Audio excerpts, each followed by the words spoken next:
Hola, buenos días. Gracias por estar con nosotros, como siempre, todos los sábados a las 9 de la mañana en este su programa que es suyo, literalmente, en donde platicamos de temas de salud.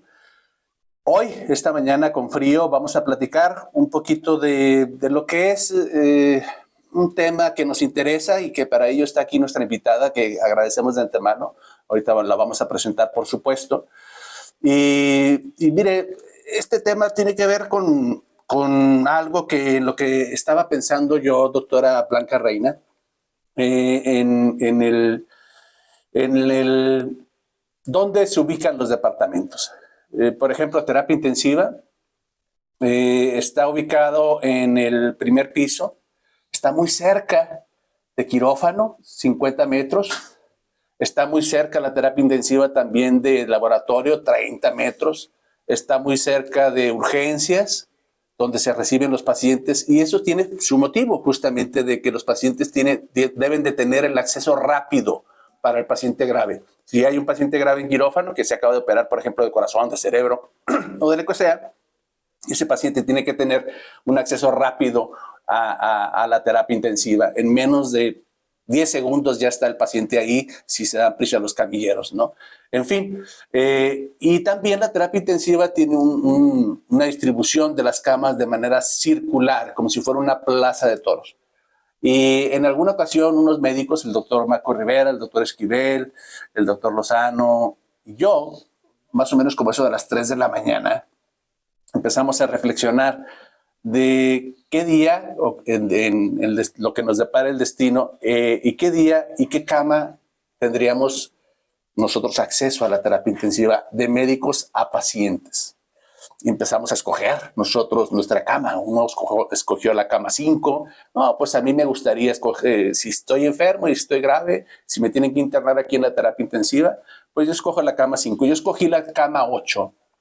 Es una cama que está en un rincón, que tiene más o menos cierta privacidad e iluminación. Tienen todas las terapias intensivas, hoy en día tienen muy buena iluminación y también tienen una visibilidad en donde las enfermeras, los médicos alcanzan a ver al paciente rápidamente. Las distribuciones de los cubículos de la terapia intensiva son cristales, por supuesto, transparentes, y en donde la enfermera y el personal pueden ver al paciente cómo está, si convulsiona, si se mueve, si se extuba, si se quita el tubo que tiene en su boca, en fin, cosas que pasan diariamente en terapia intensiva.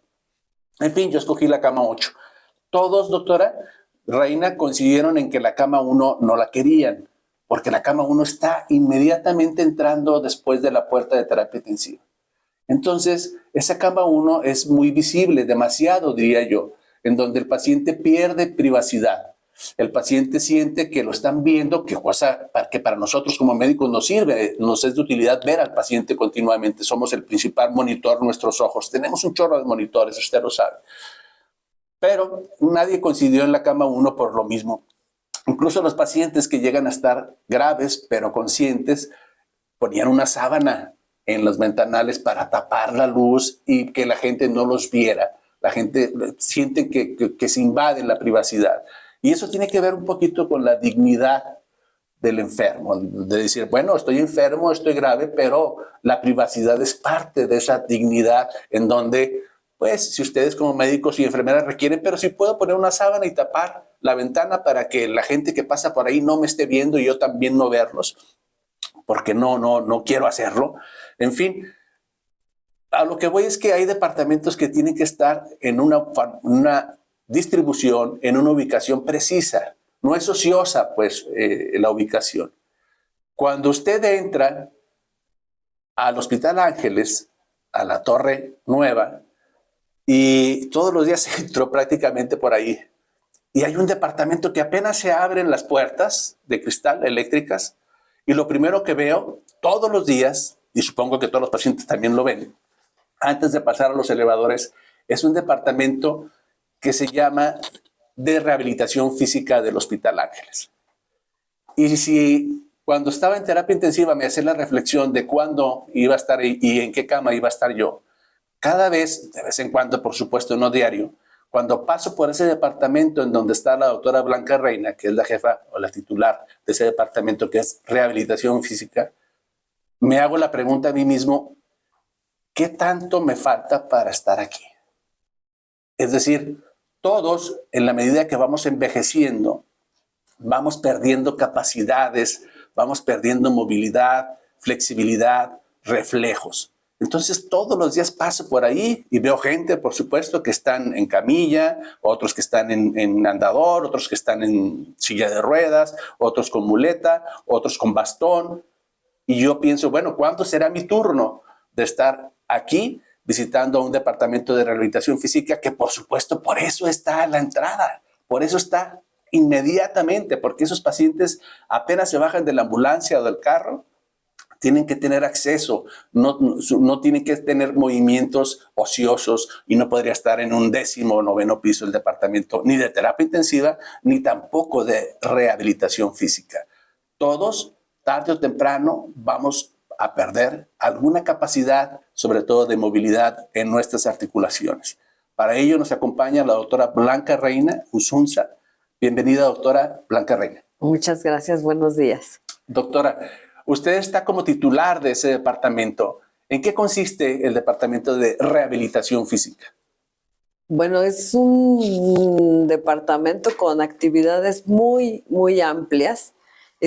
Claro, tenemos el área de rehabilitación, que es la más complicada, con pacientes que han sufrido fracturas, lesiones múltiples, lesiones neurológicas.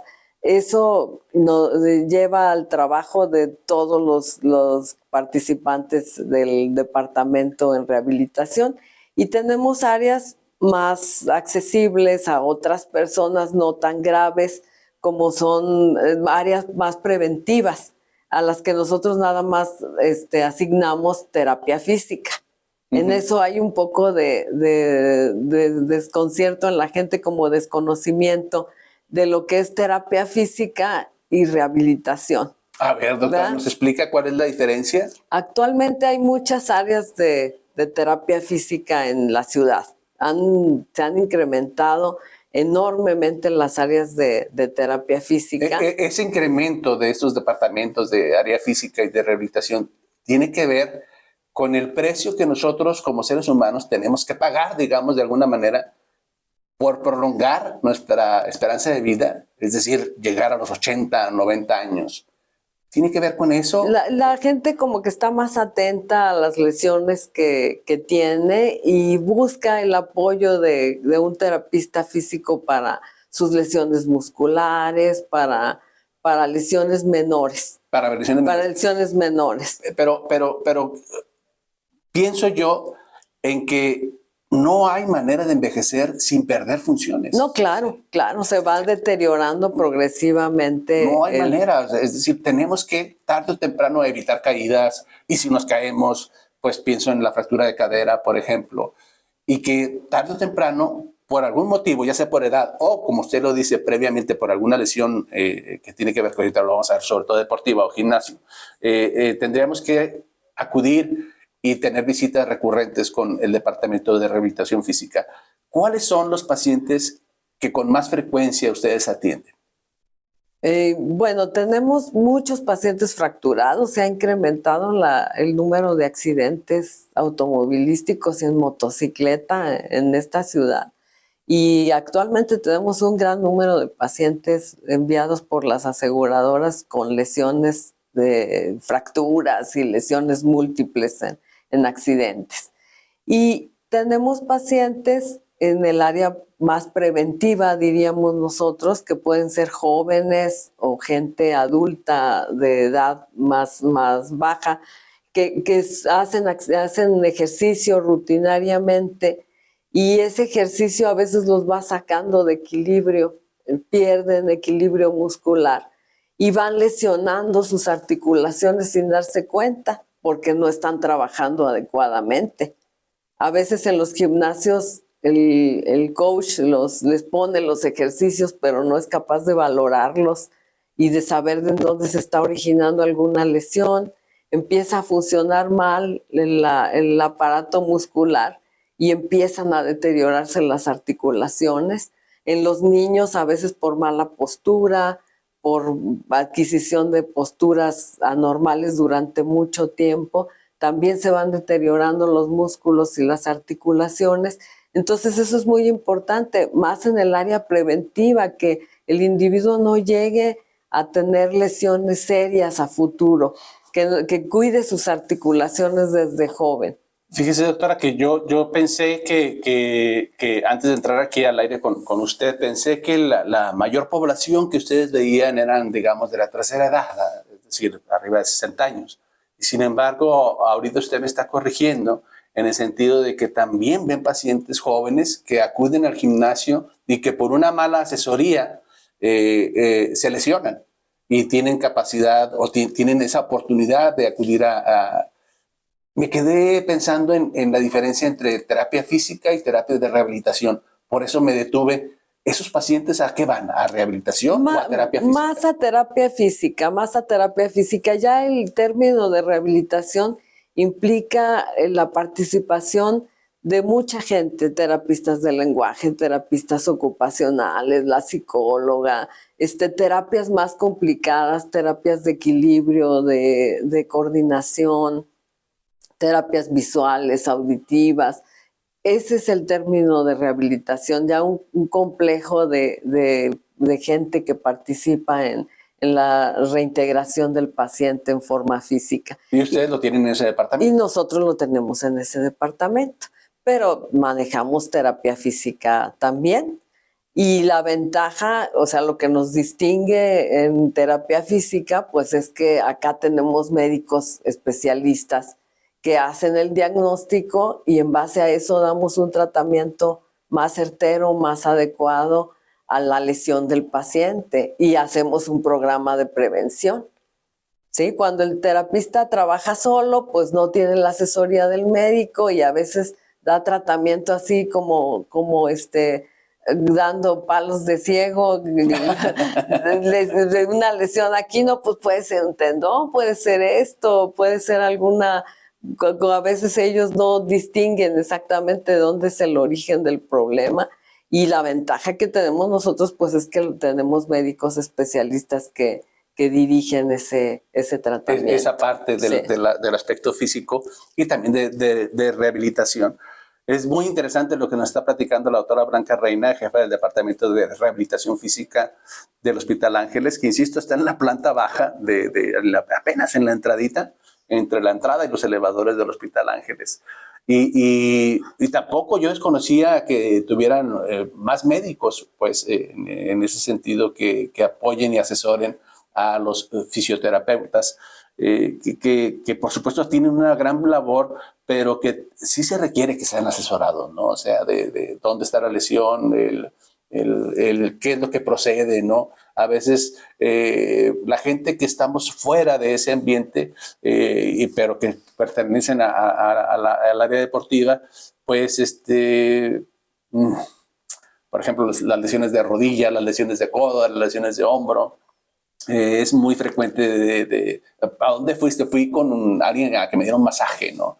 A un quiropráctico, fui a una sesión de ultrasonido, a una sesión de toquecitos o eléctricos y creen que eso es suficiente para aminorar o sanar su lesión.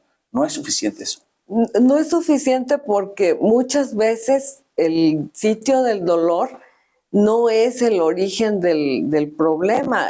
Por ejemplo, en la rodilla nos pasa muy frecuentemente que el paciente se queja de dolor de rodilla y nosotros al valorarlo y al explorarlo detectamos que el problema viene de los isquiotibiales, por ejemplo, y ese de dolor, una contractura muy severa que genera un dolor muy intenso por el borde medial de la rodilla, pero en sí la articulación no tiene problema, lo que tiene problema es un músculo que está dando un dolor hacia la rodilla. ¿Cuáles son los estudios que más requieren ustedes para abordar a este grupo de pacientes, para llegar al diagnóstico? Pues pienso en ultrasonido, pero tienen más.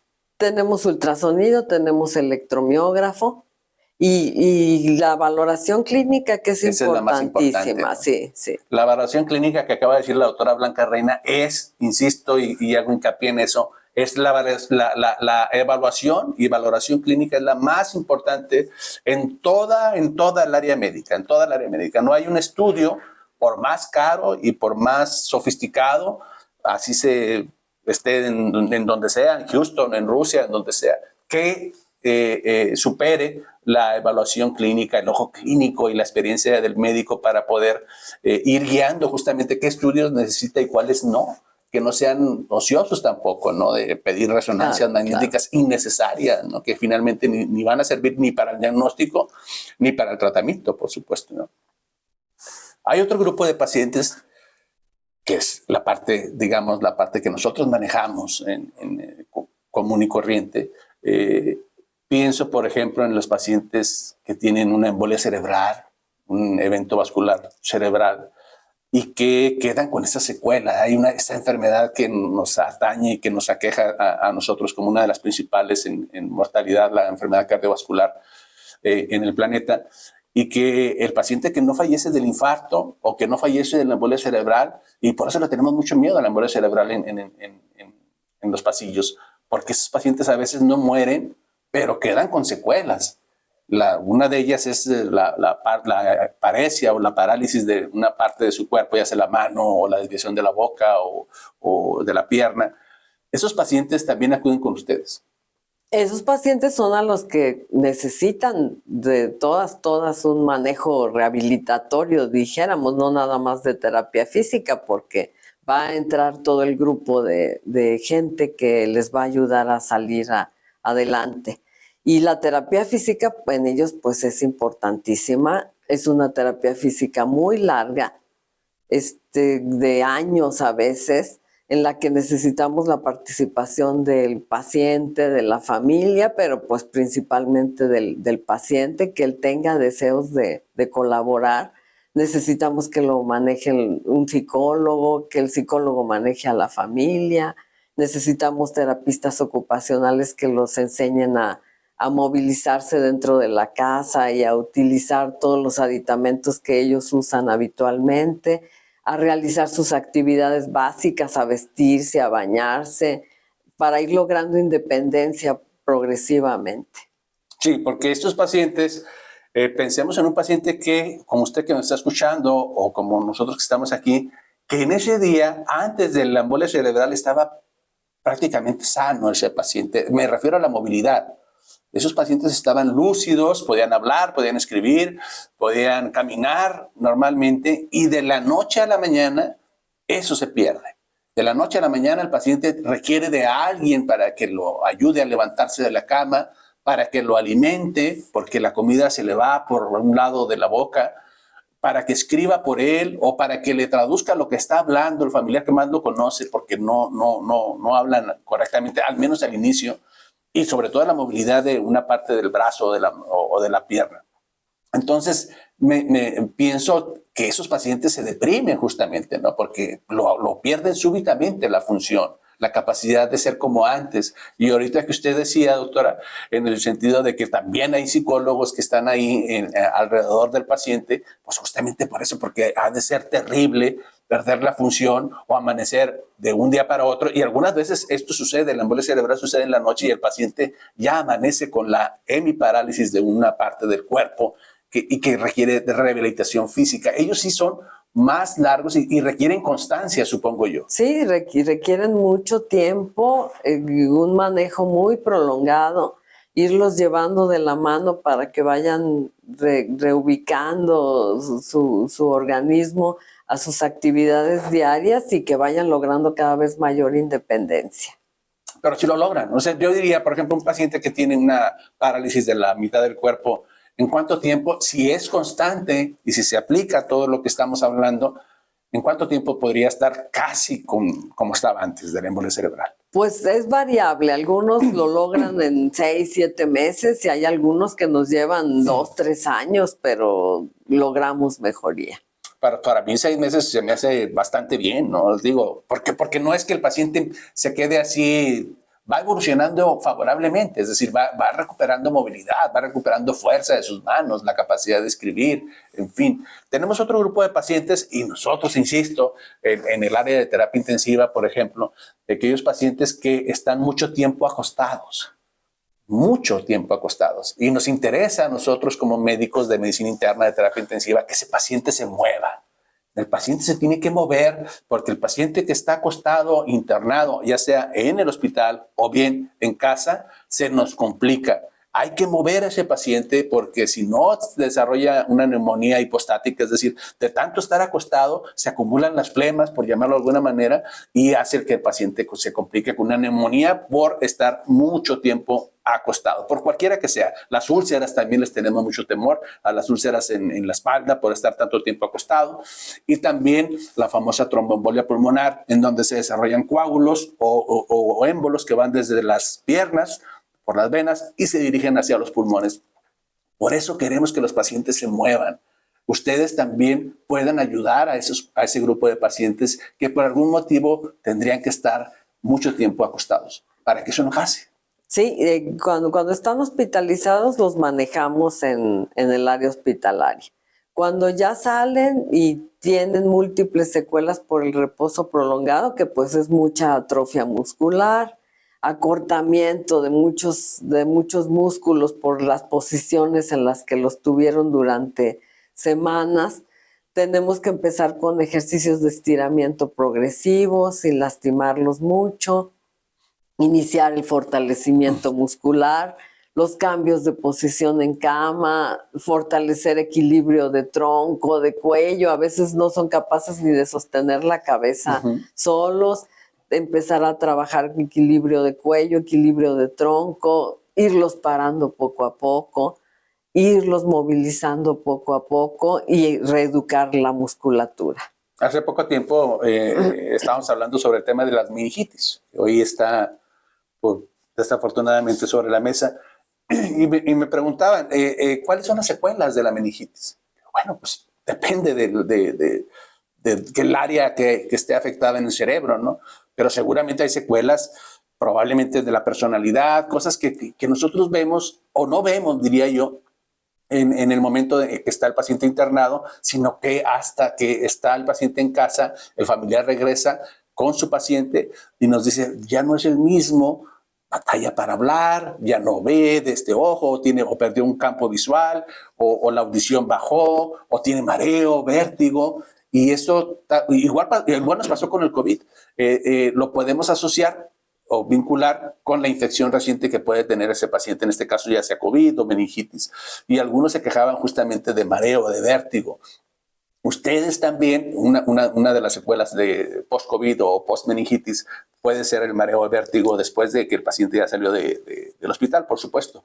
Pero también tienen terapia para los pacientes que tienen vértigo. Sí, de una terapia especial, relajación de los músculos cervicales que se contracturan mucho y a veces eso exacerba el vértigo, y ir manejando ejercicios de propiocepción y de equilibrio en forma progresiva. Y los enseñan y los entrenan. Los vamos entrenando a los pacientes. Siempre pedimos mucho la colaboración de los familiares porque tienen ellos que estar conscientes de que la rehabilitación lleva mucho tiempo, debe de efectuarse en casa durante mucho tiempo porque la asistencia al área de rehabilitación pues es muy corta, 1 hora o 2 horas, y el resto del día, si el paciente está inmóvil, pues no llegamos a ningún lado.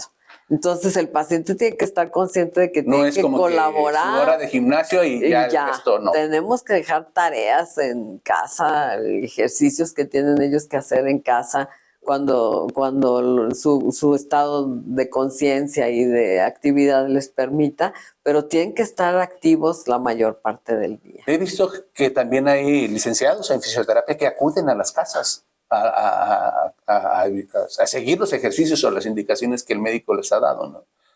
Cuando el paciente está en muy, muy malas condiciones y no puede ser trasladado al área de rehabilitación, pues tenemos que echar mano de la asistencia del terapista a la casa, para que inicie el programa de rehabilitación en casa, lo empiece a mover fuera de la cama, lo empiece a ayudar a sentarse, a cambiar de posición en forma activa. Y una vez que logramos eso, ya lo trasladamos al área de rehabilitación, porque es muy difícil llevar todo el equipo a la casa del paciente. Tratamos de que lo indispensable se haga inicialmente, ya que el paciente puede salir fuera de la cama y trasladarse al carro y llevarlo a la unidad, pues ya empiece a asistir a rehabilitación. Yo recuerdo que cuando iniciaba la terapia intensiva, veía al personal de rehabilitación física acudir a la terapia intensiva para pacientes justamente que tenemos ahí internados y que por algún motivo no se podían mover. Pienso, por ejemplo, en una enfermedad de parálisis que tiene que ver con el Guillain-Barré, ¿verdad? Que se paraliza el paciente en su movilidad. Y uno de los médicos hizo prácticamente para nosotros una blasfemia, una herejía en ese sentido. Corrió a los médicos, al personal de rehabilitación física de la terapia intensiva, porque él decía que eso no importaba, que lo que importaba era mantener vivo al paciente en ese momento. Tenía razón en una parte, pero en la otra estaba totalmente equivocado, totalmente equivocado.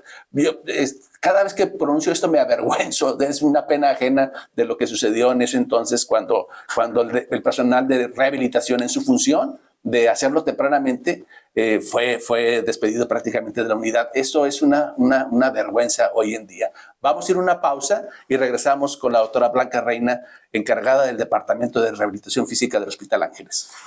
Regresamos con la doctora Blanca Reina y decíamos, doctora, que este bochorno que nos hizo pasar este médico de la terapia intensiva con esta situación de despedir y correr a las personas de rehabilitación física.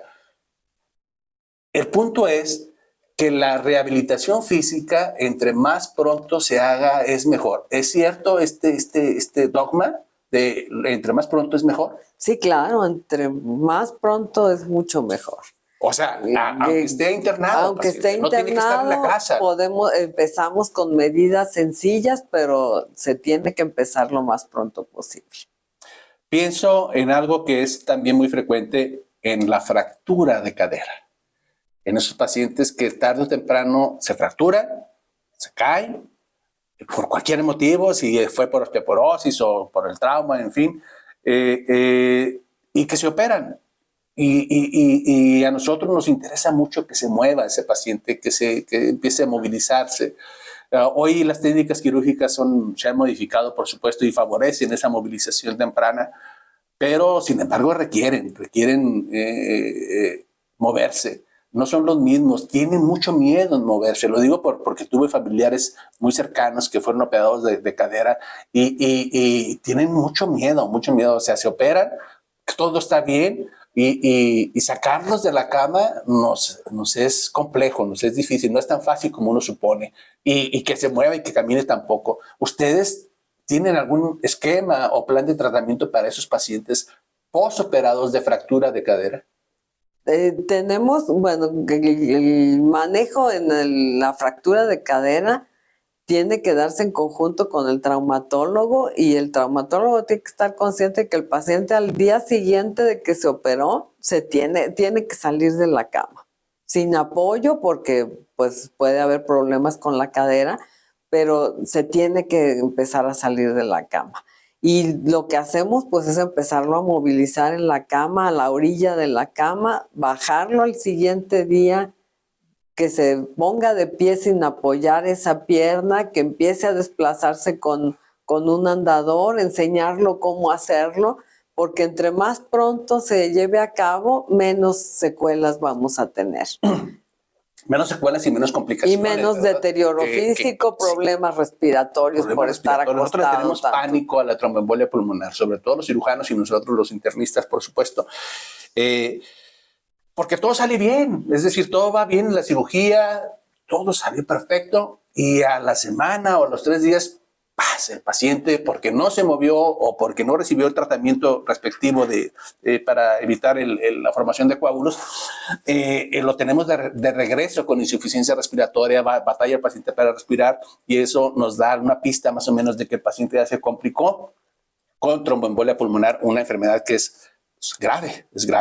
Esos pacientes sí los tenemos que meter a terapia intensiva. Entonces, por eso es la urgencia. Yo quisiera transmitir eso a la gente que nos escucha, de que no es una necedad del médico de decir camina pronto o que lo estemos torturando.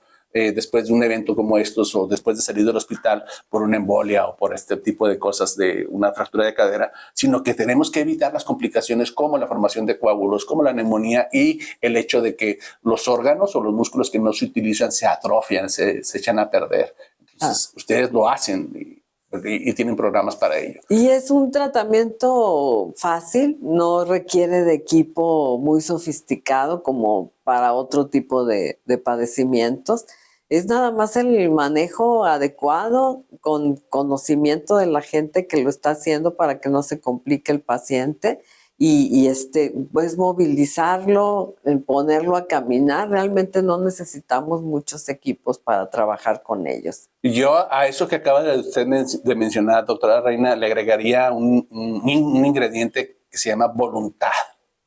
A veces los pacientes y el familiar no tienen esa voluntad de hacer las cosas. Y a veces al revés, se exceden en la voluntad. Decir, no, ya, quiero hacerlo y son los menos, ¿verdad? Pero a veces esa semillita de proactividad batallamos para que el paciente, cuando pasamos a la casa a verlo o cuando pasamos visita, el paciente está abatido, deprimido, no quiere saber nada. Y eso tiene todo escrito, tiene el personal, los familiares, el personal médico o de fisioterapia para que lo auxilie y no hay manera de que los haga, ¿no? Pero a veces también es temor del paciente, temor de los familiares de que se vaya a complicar la situación. Ahí necesitan una gente muy experimentada porque tiene que darle confianza y asegurarle que no se va a lastimar, que lo que le digan está bien indicado y sintiendo él ese apoyo y esa confianza desde el primer día, empieza a adquirir habilidad y empieza a salir de esa situación en la que se encuentra de temor y de limitación para moverse. Muy bien, doctora. Ahorita que la estoy viendo, estoy recordando a su esposo. ¿Quién es, doctora? El doctor Rolando Borbón Rosas. Él es reumatólogo. El reumatólogo internista, excelente médico. Un saludo si nos está escuchando, por supuesto. Maestro de nosotros en medicina interna en el hospital. Y reumatólogo que también algún grupo de pacientes con artritis también seguramente podrán requerir rehabilitación física. En fin, el doctor Borbón, un abrazo para él, por supuesto, donde quiera que se encuentre. Y tenemos otro grupo de pacientes que tienen que ver con enfermedades crónico-degenerativas. Una de ellas, pienso en el paciente con diabetes y que fue amputado. ¿Qué hacemos con pacientes? ¿Qué le podemos ofrecer a ese paciente que lamentablemente por complicaciones obviamente fue amputado? ¿Ustedes pueden hacer algo para rehabilitar la función del paciente amputado por diabetes? Sí, tenemos muchas cosas que hacer. Es un trabajo muy arduo, pero es un trabajo que nos da mucha satisfacción porque el paciente pues se independiza a pesar del problema que tuvo. Psicológicamente los afecta muchísimo. Entonces eso va en contra de la ayuda que nosotros necesitamos para que el paciente se recupere rápido. Pero es lo mismo con experiencia del médico que lo está atendiendo y del terapista, él va adquiriendo seguridad y va saliendo de ese problema.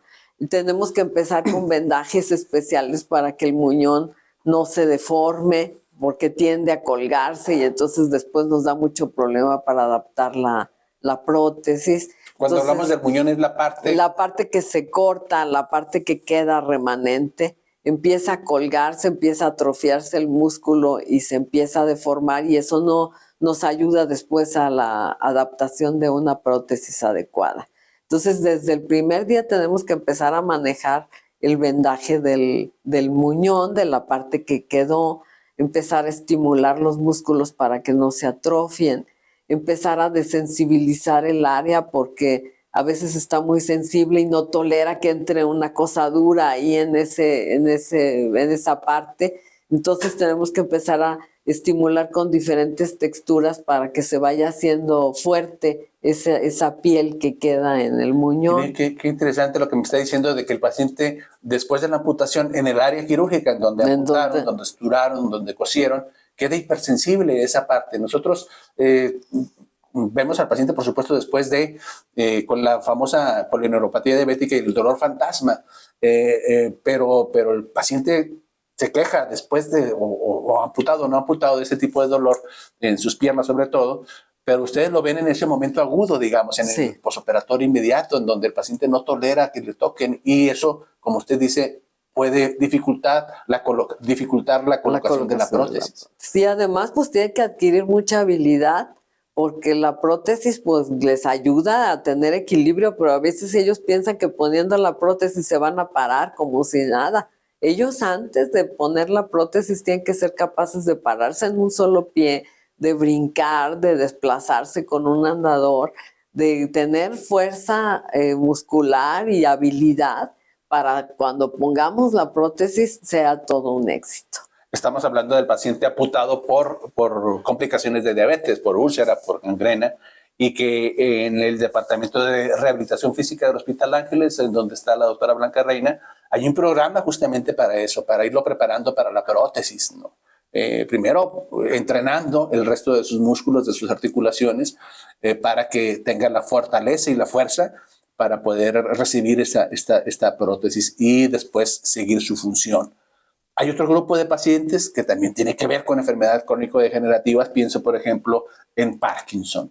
Estos pacientes que tienen este temblor y ese modo tan particular de andar, y también que depende del momento en que se capte al paciente, balbucean, en fin, tienen problemas para deglutir. ¿Hay algo también para ellos? Sí, el paciente desde que se diagnostica tiene que empezar un tratamiento. Para Parkinson. Para Parkinson, porque empiezan a hacerse retracciones musculares muy severas se empiezan a hacer rígidos los músculos contrarios a los que sostienen al cuerpo de pie. Entonces eso les impide después pararse y caminar. Independientemente del temblor y de las dificultades que tienen para moverse, empieza a haber esas retracciones musculares que los limitan todavía más.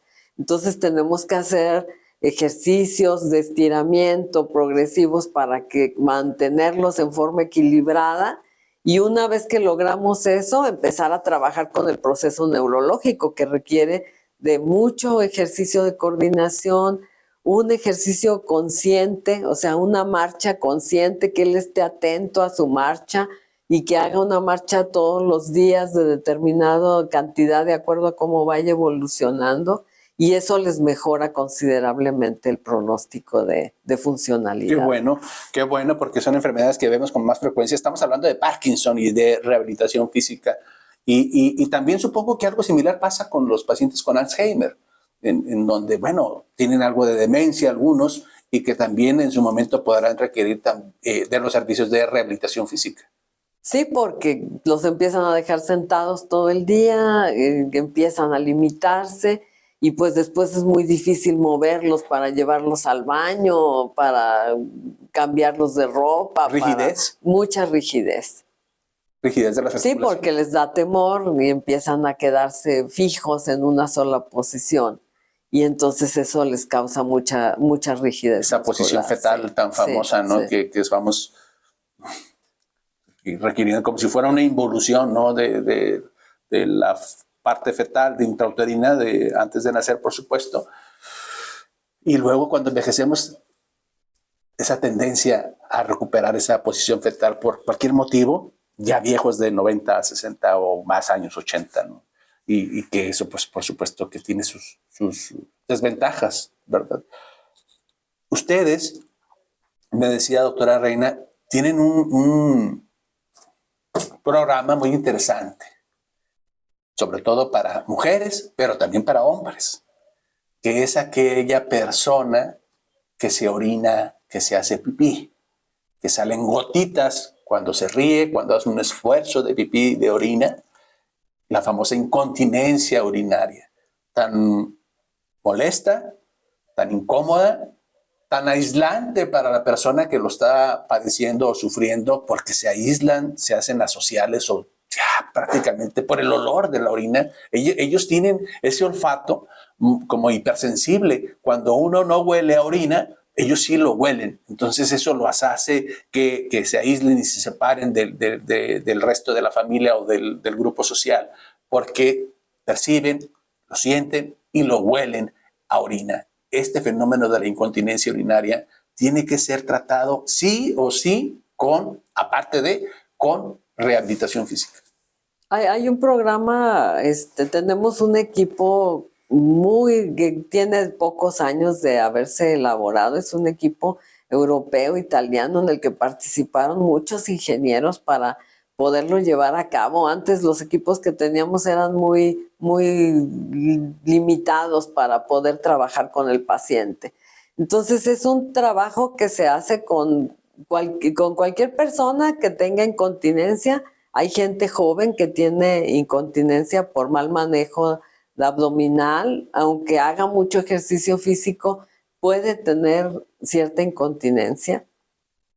Tenemos fotos, por ejemplo, de deportistas de alto rendimiento que acaban mojados después del maratón, o había una fotografía. A ver, ¿cómo está eso? Había una fotografía. Estoy media. Caray, después de correr, siendo maratonistas, se hacen pipí. A pesar de que son deportistas de alto rendimiento, eso influye cuando no se hace un ejercicio adecuado en el soporte del piso pélvico y se les debilita. Entonces hay deportistas de alto rendimiento que tienen problemas urinarios. Los Ironman. Los Ironman, había una foto de una miles de agua y bicicleta y se debilitan del piso pélvico. Se fortalecen de todo y se debilitan del piso pélvico. No lo había escuchado. Había una foto muy famosa los que tomábamos los cursos de piso pélvico tenían una foto, los franceses, que nos dieron el curso de una gimnasta en unas olimpiadas. No. Que está dando una voltereta y está saliendo la orina en ese momento, porque con lo fuertes que son ellas, y no se puede uno imaginar que tengan esa debilidad de esa parte del piso pélvico. ¿El piso pélvico qué abarca para la gente que nos escucha? Pues todos los músculos que están en la parte baja todos los músculos que están en la parte baja, que sostienen a la vagina, al ano, al recto, toda esa musculatura que está en la parte baja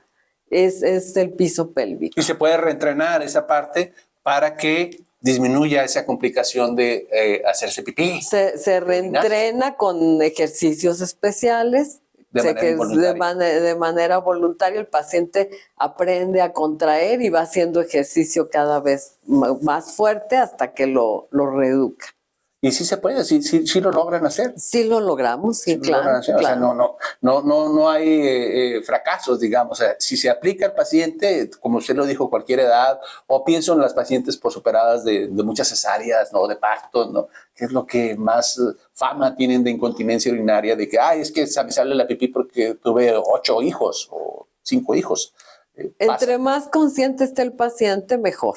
O sea, a veces es algo que necesita la voluntad del paciente. Si tenemos un paciente que conscientemente no esté bien, pues no evoluciona, porque el paciente tiene que hacer la contracción, aprender a hacer la contracción y estarla realizando. Me gusta eso porque sobre todo me gusta la idea de que el paciente pueda y tenga una opción para ese tipo de problema de incontinencia urinaria, de salida de orina de manera involuntaria, y que vuelva a socializar y que esté a gusto con ella misma y con su entorno, y que desaparezca esa sensación del olor a orina que a ellos les molesta mucho y los incomoda, y que exista un departamento aquí en Torreón como el del Hospital Ángeles en rehabilitación física exclusivamente para incontinencia urinaria. Es decir, es un área específica que tiene entrenamiento para ello.